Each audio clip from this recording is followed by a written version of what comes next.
Ladies and gentlemen, boys and girls, thank you all so much once again for tuning in, and I am Josh Samuel.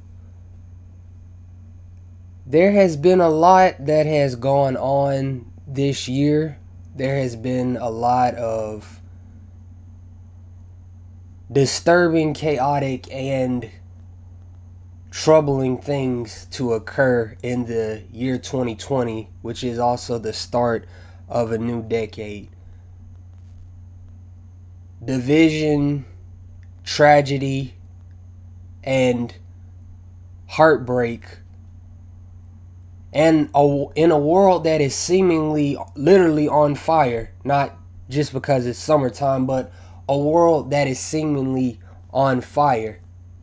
And for most of my listeners and for many others worldwide, one of the only bright spots was the announcement that Zack Snyder's Justice League will live on in 2021 on the streaming app HBO Max. A well-deserved and long-awaited and much-needed victory for Zack Snyder, his family, his fan base, and to make things whole and right again. But with that came revelations by actor Ray Fisher, and there had been discussions years prior as to what really went on behind the scenes of Justice League, the movie. Most of it is bad, but we weren't always quite sure as to what was what, even if these accusations made sense at the time. Because for some, we choose to look at the definitive evidence, and for some, we choose to believe what is spewed our way right away, just like that. And needless to say, ladies and gentlemen, Joss Whedon was brought in to oversee Justice League after Zack and his production team and his wife Deborah departed the movie. And we know that WB was indeed unsure what to do. They allowed the media to run with a lie and not clear things up. They lied to the fan base at the time and assured us that Joss Whedon and Zack were collaborators. They were holding hands. They were on a mission to deliver us a product that would stay in line with Zack's vision. And in the words of Tyler, the Creator, that was a fucking lie. All that nonsense aside, we all know that there were heavy reshoots, and it's blatantly obvious once you see the theatrical cut. It's tragically obvious. And much was said about Joff sabotaging the movie, trying to be the it guy behind the scenes, Joss Whedon being brought in to lighten the movie, this, that, and the third. And we've all heard most of it by now, repeatedly, needless to say. But actor Ray Fisher more recently spoke up about how he and his fellow cast members were treated behind the scenes. He not only said that Joss Whedon was unprofessional, he said that Geoff Johns and John Berg were also unprofessional. Not once has Ray Fisher called either of these individuals out of their name. Not once has Ray Fisher gone and said, "Oh, look at that bald bitch. Oh, look at that snotty nose runt Geoff Johns." Not once has Ray Fisher gone out of line. And that's a testament to his character. That's a testament to who he is as an individual. And that's a testament to his professionalism, not just as an actor, but just in general. I have my thoughts on this, and I've long believed most of the rumors about the whole Geoff Johns debacle. I've stayed silent on it. I've stayed rather mum about it. But for those that wish to continue to try and say, oh, Ray doesn't know what he's talking about. Why is Ray doing this now? The movie is coming out. Let it go. Ray is just gassing up things that don't need to be gassed up. Ray is just talking out of his ass. Shut up. You weren't there. Ray Fisher was on the set both times. The latter, unfortunately. He was on set. He knows better than any of us. And this is just the tip of the scale.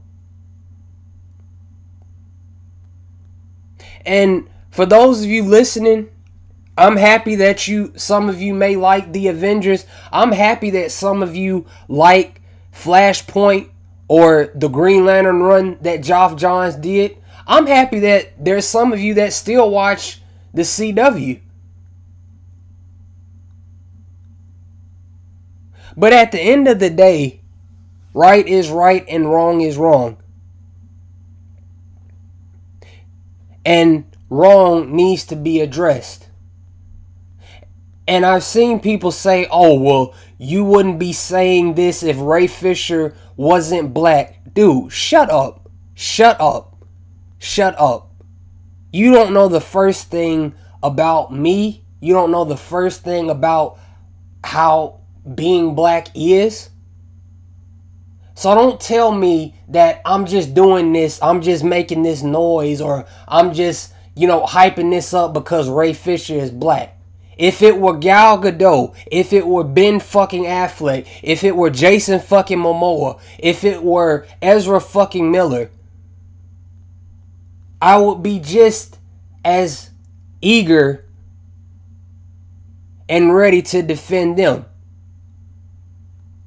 See, this is the problem. We have to make things about specific things that they don't need to be made about. Like race, for example. This ain't about fucking race. This is about right and wrong. So, again, for anybody in my comment, anybody that comes in my comment section on that BS, I'm calling it out right away. And that's just what it is. That's just what it is. Like I said, I'm not doing this just because Ray Fisher is a fellow African American. I'm not doing this just to suddenly get likes or suddenly get subscribers. As I always say, I appreciate everybody's support on my channel. I genuinely appreciate everybody that tunes in and listens or leaves a comment or leaves a like. I genuinely appreciate it. But this is about bringing attention to something that needs attention, because some people are still not getting it. Is anybody listening to what I'm saying? Is anybody reading what Ray Fisher is saying? Because not once has he stepped out of line and acted irrationally. Not one time has he gone on a Twitter ramble or a Twitter rant.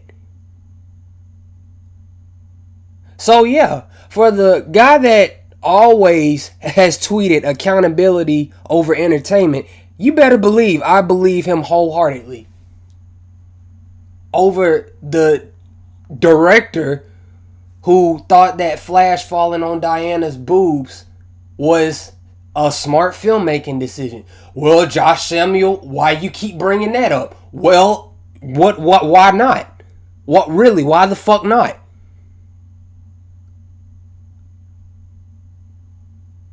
And that's just what it is. So, it's interesting that a few months ago, Black Lives Matter was this whole thing that trended due to the tragic loss of George Floyd being murdered by policemen, the people who are supposed to protect and serve. That's another video. It's sad that it took that for Black Lives Matter to trend everywhere. And as I predicted, it just died down. But with what Ray Fisher is saying, we must ask ourselves, do black voices matter? Are our voices actually being heard? Or are they actually only being heard when it is popular or when it's trending? And I need you, the listener, to ask yourself that question. When you hashtag I stand with Ray Fisher or we stand with Ray Fisher or whatever, are you doing it genuinely or are you doing it because it's trendy? Tell me why you stand with Ray Fisher. Tell the world why you stand with Ray Fisher. So yeah, like I said, I believe Ray Fisher wholeheartedly. I don't care who disagrees. I really don't care if you don't like what I had to say in this video or any other video. Because this ain't about entertainment. This ain't about me being black and Ray Fisher being a fellow black man. This is about right and wrong. Accountability over entertainment. The world is full of shitty people, and Ray Fisher has been a class act throughout this whole debacle. And it's sad that not very many bloggers and YouTubers, shout out to Star-Lord, it's sad that not a lot of them are covering it like they could be. And I'm just wondering if this were somebody in the Marvel universe, what would the reaction be?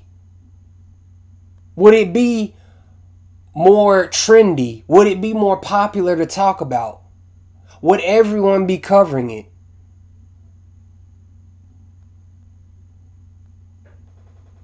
So, by all means, my fellow brother and my fellow sister, please, hashtag I stand with Ray Fisher. Hashtag we stand with Ray Fisher. Show this gentleman love. And don't worry about what somebody might think if you hashtag it. Don't be so concerned about how it may look. Because if you're genuinely a fan, if you genuinely respect the man, why does someone else's opinion matter? And my biggest hope is that this encourages more people to speak up against injustices and wrong.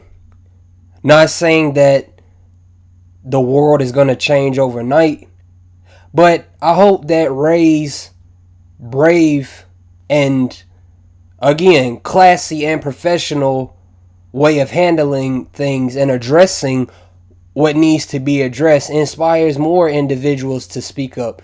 Because he's certainly not the only one. I know Jernay Smollett, who recently played in Birds of Prey, has revealed some disturbing details. And again, like I predicted, it kind of just flew under the radar. Obviously, John Boyega was a big force this a few months back over in his homeland. And it took him speaking up for Lucasfilm to say anything. Mark Hamill, Kathy Yan, and others spoke up on Twitter, but it took a while for Lucasfilm to say anything. See, this is why I say, do black voices matter? Or do they only matter when it's trendy? And like Ray says, this behavior cannot continue. It cannot continue and it should not continue. And for anybody in a similar situation, I encourage you to find all the resources you can and speak up. and let it be known. Whether it's a teacher, whether it's a supervisor, whether it's a manager. You know, don't just stand by. If you see somebody else being wronged, help him or her out. Help uplift that person. Stand up for them. And in turn, they'll learn to stand up for his or herself. He or she will learn to stand up for his or herself.